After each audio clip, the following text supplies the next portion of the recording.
Hello বন্ধুরা, welcome back to my channel. আশা করছি সকলে খুব ভালো আছো। আমি আরও একটা নতুন ব্লগের সাথে হাজির হয়ে গেছি, তোমাদের বান্ধবী পায়েল। তো আমার প্রত্যেক দিনের যে রুটিন, যে কাজকর্ম, সেই কাজকর্ম নিয়েই আমি হাজির হয়ে যাই প্রত্যেক দিন তোমাদের ঘরে। আর তোমরাও আমার কাছ থেকে অনেকটা পজিটিভ ভাইব এবং পজিটিভ এনার্জি গ্রহণ করো, আর আমিও তোমাদের কথার মাধ্যমে তোমাদের বন্ধুত্বের যে উষ্ণ ছোঁয়া সেটা উপভোগ করি। তো সকালে আজকে টিফিনটা রেডি করছি। গতকাল আমি আটা সমস্ত মেখে রেখে দিয়েছিলাম। আয়ুষ্মানকে আজকে টিফিনটা একদমই হালকা দেবো। ঠিক আছে, এমনি এখন আর কোনো সমস্যা নেই। যে গ্যাসের সমস্যা ছিল, গতকাল ওকে ওষুধও দিয়ে দিয়েছিলাম, আর দেখেছিলে তো তোমরা, সেদ্ধ ভাত খেলো, পনির করেছিলাম তাও খাইনি। তো সকালে করলাম হচ্ছে দুটো রুটি করলাম ঠিকই, কিন্তু খেলো না। আর এখন তো আমি বলেছি তোমাদের যে যদি খুব তাড়াহুড়ো না থাকে আমি তাওয়ার মধ্যে এরকম চেপে চেপে সময় ধরে সেঁকে নিই। আর যদি দেখি তাড়াহুড়ো আছে তাহলে একসঙ্গে 3-4টে করে রুটি করে ওই আগুনের ওপর আঁচে ধরে সেঁকি। কারণ বেশ কয়েকটা ভিডিও আমি দেখেছি ইউটিউবে যে গ্যাসের আঁচে নাকি ধরতে নেই, কিন্তু গ্যাসের আঁচে ধরলেই আমার প্রত্যেকটা রুটি একদম ফুলকো ফুলকো হয়। আর এভাবে করলেও এখন হয়ে যায়, অসুবিধা না। কিন্তু এভাবে করলে জানো তো বেশ নরম হয় রুটিগুলো, অনেকক্ষণ নরম থাকে, যা আমি দেখলাম। তো হয়ে গেছে একটা রুটি, আর এই আর একটা। প্রথম রুটিটা আমার কোনো সময় ভালো হয় না, দ্বিতীয় রুটিটা যত ভালো হয়। তো তোমাদের কি বলবো, যতই সৎভাবে কাজ করবার চেষ্টা করি না কেন ইউটিউবে ঠিকই আছে, আমি মোটামুটি নিজের জায়গাটা নিজে অল্প হলেও একটা তৈরি করতে পেরেছি। মানুষের মনে একটা ভালোবাসার জায়গা তৈরি করতে পেরেছি ম্যাক্সিমাম মানুষের কাছে। কিছু সংখ্যক মানুষ আছে যারা মানে হিংসাত্মক এমনিতেই, তারা ভালো জিনিসকেও সেই নোংরাভাবেই দেখবে। তো সেটা আমার কিছু করার নেই। তবে হ্যাঁ, উইথ প্রুফ আমি তোমাদের সামনে সব কিছু দেখাবো। সেটা এখানে নয়, এখানে একটা সুন্দর প্লেজেন্ট একটা মানে আরামদায়ক একদম ব্লগ আজকে সকাল থেকে দেখো। গতকাল দই পেতে রেখেছিলাম, তোমাদের দেখাই।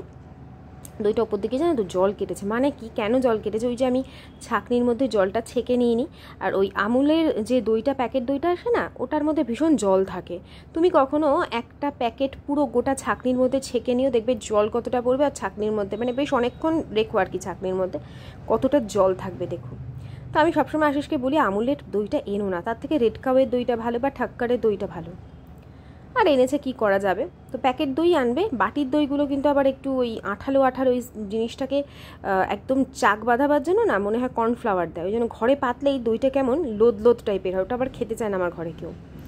তো এই যে এখন আয়ুষ্মানকে রুটি, তার সাথে অল্প দই দেবো, আর বেশ কিছুটা দই দিয়ে মানে দেবো আর খাবার জন্য। আর এখানে আমি বেশ কিছুটা দই ছেঁকে নিচ্ছি। এটা আমি ওই চিড়েটা দেখলে না, ধুয়ে রাখলাম, এটার মধ্যে আমি মাখিয়ে দেবো।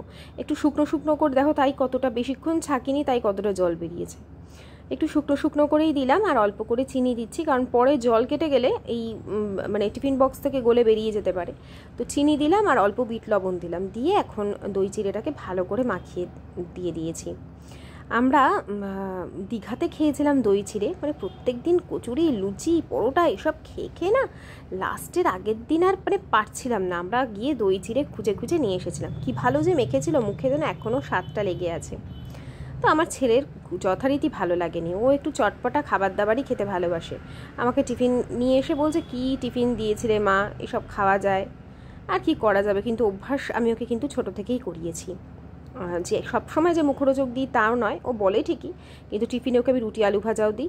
রুটি আলু ভাজাটাকে একটু রোল করেও দিই কখনো, যাতে ও বুঝতে না পারে।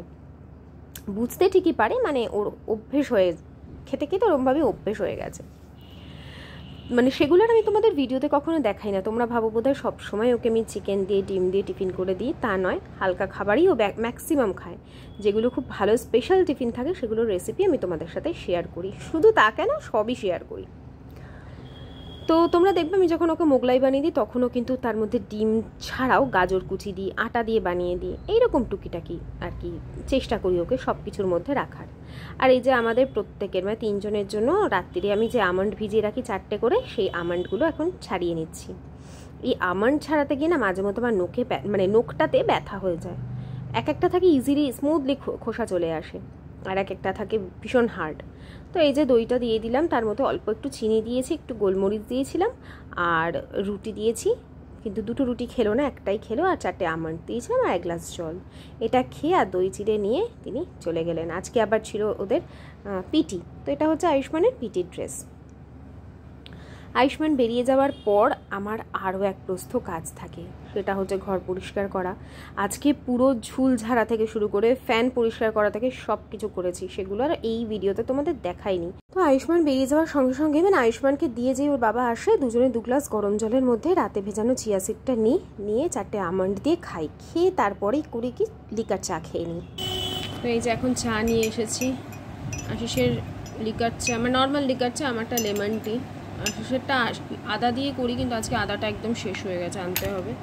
কি সুন্দর কালারটা এসছে না, এইরকমই কালার ছিল, কিন্তু লেমনের ওপর পড়লেই কালারটা পুরো চেঞ্জ হয়ে যায়, ইয়েলো হয়ে যায়। যে লেবু আর বিট লবণ আর চিনি থাকে, চিনি দিই না আমি, সুগার ফ্রি দিই আমারটায়, আর ওরটা অল্প ব্রাউন সুগার দিয়ে কালারটা কি দারুণ আসে না। আর এখানে আছে খই আর বাতাসা, আর তার সাথে আর একটা জিনিসও আজকে আছে, সেটা হচ্ছে এই যে গতকাল রাতে আমি বানিয়েছিলাম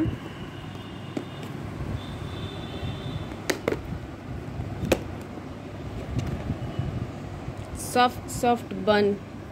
একদম এটা, এই বানটা একদম মিষ্টি, মানে চিনি দিয়েছি পর্যাপ্ত পরিমাণে, তবে খেয়ে বোঝা যাবে। এখনও পর্যন্ত তো খাইনি, টিফিনেও আয়ুষ্মানকে আজকে দিইনি, চিড়ে দিলাম। না কোনটা খাবে ধরো, এখন বান খাবে? দেখো একটা খেয়ে রেখে দিয়েছো এরকম করে।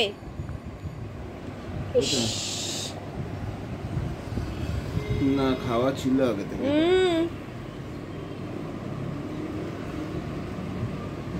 কিউট হয়েছে না পানগুলো দেখতে, মিষ্টি হয়েছে, নাড়ও লাগবে। তোমরা অনেক অনেক অ্যাপ্রিসিয়েট করো আমাকে ভিডিওতে, তোমাদের কথাই এখন আমি বলি, যারা আমাকে খুব ভালোবাসো, প্রশংসা করো। আর তারা বলো পায়েল তুমি এত খাটতে পারো, তোমার মতন কেউ খাটতে পারবে না। সোনালি দাস, সোনালি বলেই বলছি আমি, তুমি আমাকে বলো, অনেক অনেক আমাকে সাপোর্ট করো। তো একটা কথা তোমাকে বলি, মানে একদম তোমাকে কেন, সবাইকেই বলছি আর কি, যেই কাজটা আমাকে এতটা সম্মান দিয়েছে, সবাই তো এই ঘরের কাজ করতে সবাই এখন মোটামুটি পারে, ভালোবাসে, এবং সবাই খুব ডিসিপ্লিন, খুব গুছিয়ে কাজ করতে পছন্দ করে। আমার মনে হয় এখনকার মানে আমরা যারা এই যুগের বিবাহিত নারীরা আর কি, আমরা সবাই চাই বেশ একটা সিস্টেমের মধ্যে থাকবে, ছোট্ট পরিসর হোক, ছোট্ট জায়গা হোক, কিন্তু সব কিছু গোছানো থাকবে, অল্প জিনিস হোক, কিন্তু সেটাও যেন নিট অ্যান্ড ক্লিন থাকে, পরিষ্কার পরিচ্ছন্ন থাকে। মানুষ এটা বুঝে গেছে। তো সেই কাজটা যখন আমি ভালোবাসি এবং সেখান থেকে যখন আমার রুজি রোজগারও হয়, তো সেই জায়গাটাকে যত্ন করা এবং দিনের পর দিন তার উন্নতি ঘটানো, এটা মনে হয় প্রত্যেকটা মানুষেরই কর্তব্য। আমিও সেটাই করি। যেমন আমরা কোথাও চাকরি করলে কি করি, অনেক বেশি পরিশ্রম করি নিজের যে জায়গাটা আর কি, সেটাকে আরও পোক্ত করবার জন্য, এবং মানে আমি যেন মানে আরও মানুষ আমাকে স্পেশালভাবে বা স্পেশাল কিছু পায়, এরকম আমরা ভাবি। তো এক্ষেত্রেও তাই, আমিও তাই প্রত্যেক দিন চেষ্টা করি ভালো কিছু দিতে, যেন সমাজকে, যেহেতু ইউটিউবটা একটা সোশ্যাল মিডিয়া, সমাজের কাছে আমরা দায়বদ্ধ, যেন সমাজকে ভালো কিছু একটা দিতে পারি, এটাই আমার সব সময় টার্গেট থাকে। এই যে এখান দিয়ে মেলে দিই। আর কি যেন বলছিল যে চুরি হয়ে যায় না, না না, নিচে তো অনেকখানি ওপরে, দোতলা তো, এটা চুরি হওয়ার প্রশ্নই নেই, অনেক নিচে। তো হয়ে গেল আমার কাজ, জামা কাপড় মেলা সব কমপ্লিট, চান হয়ে গেছে, পুজো হয়ে গেছে, এখন বাজার এসছে, বাজারগুলো ঠিক করে রাখবো। আর মাছটা যা এসেছিলো, মাছ আশিসে ঢুকিয়ে দিয়েছে, আমি তখন ঠাকুর পুজো করছিলাম, তারপর জামা কাপড় মেরেছিলাম বলে ও রুই মাছ নিয়ে এসছে জ্যান্ত, আর পাবদা মাছ নিয়ে এসছে, পাবদা মাছ রুই মাছ ও ধুয়ে নিজেই ঢুকিয়ে দিয়েছে। আর খাবার আমি খেয়েই নিয়েছি আগে, দই আর রুটি খেয়েছি, কলা খেয়েছিলাম, ওটা এখন খাচ্ছি। আর তো এই এখন চলো সব কী এনেছি গোছগাছ করি, তারপর রান্নাবান্নার ব্যবস্থা করি। বাজারে নাকি প্রচুর সবজির দাম, সবজিটা হাতই দেওয়া যাচ্ছে না, এত দাম হবেই। যা গরম, আমাদের এখানে বৃষ্টি নেই, গরম, তো মানে কি বলবো, নাজেহাল, মানুষের জীবন নাজেহাল হয়ে উঠেছে। আজকে শ্যাম্পু করলাম, কিন্তু তেল দিইনি মাথায়।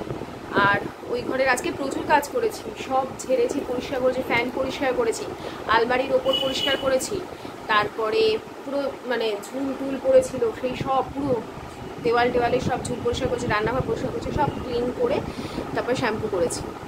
আজকে ওয়েডনেসডে আমাদের পুরো ক্লিনিং হয়েছে, আশিস আজকে বাথরুম ক্লিন করেছে, তো সব কিছু ক্লিন হয়ে গেছে। এমনিতেও আমি যদি বাথরুম ক্লিন করি বুধবার বা রবিবার করি, কারণ আমি 2-3 শ্যাম্পু করি। ও আজকে করে দিয়েছে, ওই কাজটা আমার হয়ে গেছে, আর এগুলো আমি সব কমপ্লিট করেছি। আজকে এই ঘরে চাদরটা তুলতে হবে, কারণ এই ঝুলটুল ঝেড়েছি তো, ওই জন্য চাদরটা তুলে দেবো। আর ওদিকে সব মেলা হয়ে গেল, এবারে শুধু রান্না। আর মানে আয়ুষ্মানকে স্কুল থেকেও আনতে যাবো আজকে যাব, কালকে আবার থার্সডে, কালকে যাব না। ও বলে মা তুমি যেও, তো সেই জন্য ওকে আনতে যাব। আমি গেলে কি মাঝে মাঝে এটা ওটা বায়না বেশি করতে পারে, বা কিছুক্ষণ বন্ধুদের সাথে খেলতে পারে। বাবা গেলে সেটা পারে না, বাবা গেলে সঙ্গে সঙ্গে বাইকে উঠে চলে আসতে হয়, আর আমি গেলে কিছুক্ষণ দাঁড়াই।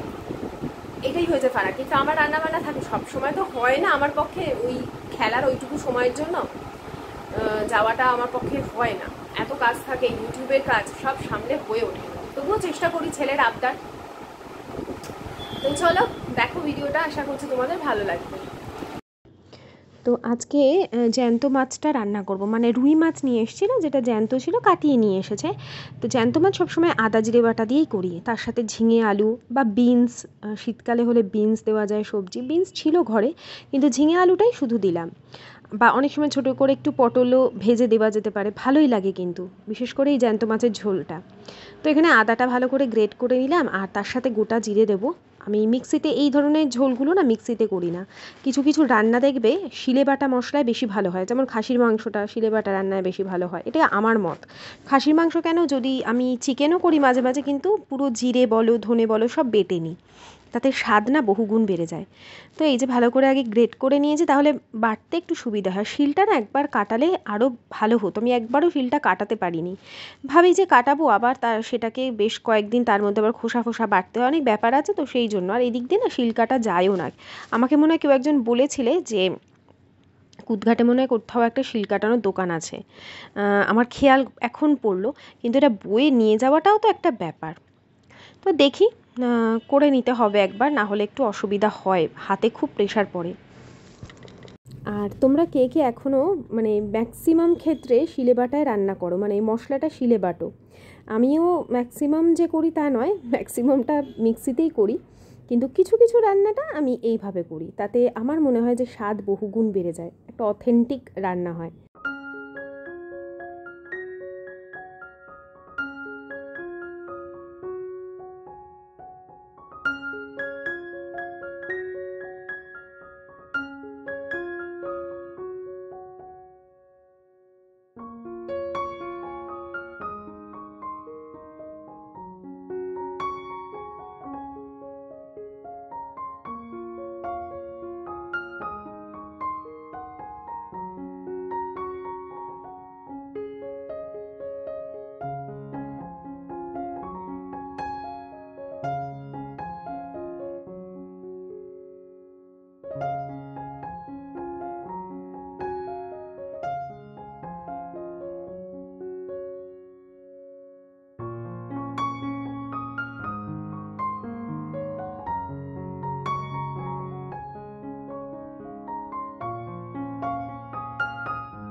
তো মাছগুলো ভেজে তুলে নিয়েছিলাম, আর এদিকে না কয়েকটা বড়ি ভেজে নিলাম। বড়িগুলো নিয়ে এসেছিলাম বাজার থেকে, খুব ভালো, মানে ওই সেই চালের গুঁড়ো মার্কা বড়ি নয়, বেশ মানে অনেকক্ষণ ধরে ভাজতেও হয়, আর মচমচে ব্যাপার একটা থাকে, স্বাদও খুব ভালো।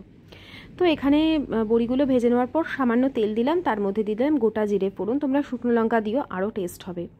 এরপরে দিলাম হচ্ছে আলু আর ঝিঙে, এটাকে এখন লবণ দিয়ে একটু ভাজা ভাজা মতন করে নেব। আর ওদিকে যে মশলাটা বেটে রেখেছি সেটা অ্যাড করব, তবে তার আগে দিয়ে দিচ্ছি অল্প পরিমাণে হলুদ দিয়ে, মানে একটা জাস্ট হালকা ভাজা ভাজা কোটিং হবে। আর ওই ঝোলটা যখন ফোটাবো না, তার মধ্যেই কিন্তু আলু আর ঝিঙে সেদ্ধ হয়ে যাবে, তাই আলুটা আগে থেকে ভেজে রাখবার কোনো প্রয়োজন নেই। তো এই দেখো ঢেকে ঢেকে অনেকটাই কিন্তু আলুটা ভাজা ভাজা মতন হয়ে গেছে। এরপর আমি এর মধ্যেই বাটা মশলাটা দিয়ে দিলাম, অর্থাৎ জিরে আর আদা বাটা। চাইলে কিন্তু 2 কোয়া রসুন দিতে পারো, আমি মনে হয় 1-2 কোয়া রসুন আজকে দিয়েছিলাম। তাহলে কি হয়, আষ্টে গন্ধটা মাছের থাকে না, মানে জাস্ট একটা নামমাত্র 1 থেকে 2 কোয়া রসুন দিতে হবে। মেন ম্যাক্সিমাম জিনিসটাই থাকবে আদা আর জিরে। তো এটা কষবে কিছুক্ষণ। দেখো কি ছোট্ট একটা বেগুন এনেছে, কুলুকুলু বেগুন নাম দিয়েছি আমি এটা, কুলুকুলু। ক্যামেরায় তাও একটু বড় লাগছে, একদম কুট্টু একটা বেগুন। তো আমি এখন করব বেগুন, কুমড়ো আর উচ্ছে দিয়ে একটা চচ্চড়ি, এইটা আর মাছের ঝোলা পাতবো। তারপরে এসে থানকুনি পাতাটা বাটবো, আয়ুষ্মানকে নিয়ে আসবো। না এটাও এখন করতে পারবো না, কারণ রেডি হতে হবে। মাছের ঝোলটা নামিয়ে দিয়ে আমি এগুলো কেটে কুটে রেখে বেরিয়ে যাবো। মাছের ঝোলটা ওদিকে কষুক, আমি এগুলো কেটে নিই। যে কাজ তুমি করতে ভালোবাসো সেই কাজ যদি তোমার রোজগারেরও পথ হয়, তাহলে সেই জায়গাটা না একটা আলাদা, বা সেখানে একটা লক্ষ্মীশ্রী বিরাজ করে, এটা তোমরা খেয়াল করো। আবার কিছু কিছু কাজ থাকে যেগুলো আমাদের স্ট্রেস দেয়, মানে করতে হবে, ইনকাম হচ্ছে তাই করছি, তখন কিন্তু সেই কাজে কোনো উন্নতি দেখা যায় না। আর আমি ঠিক এই কারণেই যে কাজগুলো ছোট থেকে ভালোবাসতাম, আমি তোমাদের বলতাম না আমি ছোটোবেলা 2টো খেলনা খেলতাম, একটা হচ্ছে টিচার আর একটা হচ্ছে রান্নাবাটি। তো জীবনে এই দুটোকেই আমি প্রফেশন হিসেবে নিয়েছিলাম। বর্তমানে টিচারিটা একেবারেই ক্লোজ করে দিয়েছি, কিন্তু প্রায় 11 বছর আমি টিচিং প্রফেশনে ছিলাম, 2010 থেকে শুরু করে 2021 পর্যন্ত। 2021-এর পর আমি টোটালি ইউটিউবে চলে আসি। মানে আমি সেকেন্ড ইয়ার থেকে আমি পড়ানো শুরু করেছিলাম, 2021 পর্যন্ত পুরো পড়িয়েছি। আর এখন তো এই প্রফেশনটাই আমার হচ্ছে আসল। তো সেই জন্যই আমি বলছিলাম যে যেই কাজটা তোমার ভালো লাগবে, সেই কাজটা যদি তোমার প্রফেশন হয়ে যায়, তাহলে সেখানে মা লক্ষ্মী বিরাজ করেন। আর এই যে দেখো, তোমাদের সাথে গল্প করতে করতে মশলাটাও কষে গেছে। আর তো এখানে কিছু না, শুধু গরম জল অ্যাড করেছিলাম, দেখলাম আলুগুলো সুসিদ্ধ হয়ে গেছে কিনা, পরিমাণ মতন লবণ দিলাম, কাঁচা লঙ্কা দেবে, ঝালটা একটু ভালো যারা খাও সেরকম। আমি তো আয়ুষ্মানের জন্য যেহেতু করছি, খুব একটা ঝাল দিতে পারিনি, কারণ ওকে আজকে আমি মাছের ঝোল দিয়ে ভাত খাইয়েই ছাড়িয়েছি, মানে গন্ধলেবু দিয়ে মাছের ঝোল মাখি। আর ওর মাছটা দেখি যে বাটিতে তুলে রেখেছি, ও আবার ঝোলের মাছ খেতে পারে না, তো সেই জন্য ওর মাছ ভাজা তুলে রেখেছি, আর ঝোলটা দিয়ে গন্ধলেবু দিয়ে মেখে ওকে খাইয়েছিলাম। আর এই যে ভেজে রাখা বড়িগুলো দিয়ে ঢেকে দিয়েছি। তো দিয়ে তারপরে আবার আয়ুষ্মানকে তো আনতে যেতে হবে, এখানে ওর জন্য না লেবুগুলো বের করে রাখছি, ধুয়ে রাখবো। ওর বাবাকে বলেছি যে এবার থেকে সিজন যেহেতু চেঞ্জ হচ্ছে, ওকে এবার থেকে একটা করে মুসাম্বির রস খাওয়াবো, 1 কি 2 করে। তো এগুলোকে জলে ডুবিয়ে রেখে যাচ্ছি। আর এখানেই আমি এন্ড করব বন্ধুরা আজকের ব্লগটা, কারণ এরপরে আমি সারা দিনের ব্লগ শ্যুট করেছি, যেটা পরের ইয়েতে পাবে। প্রত্যেক দিন অনেক বড় হয়ে যাচ্ছে। আজকের মতন বিদায় নিচ্ছি, টাটা বাই বাই, সায়োনারা।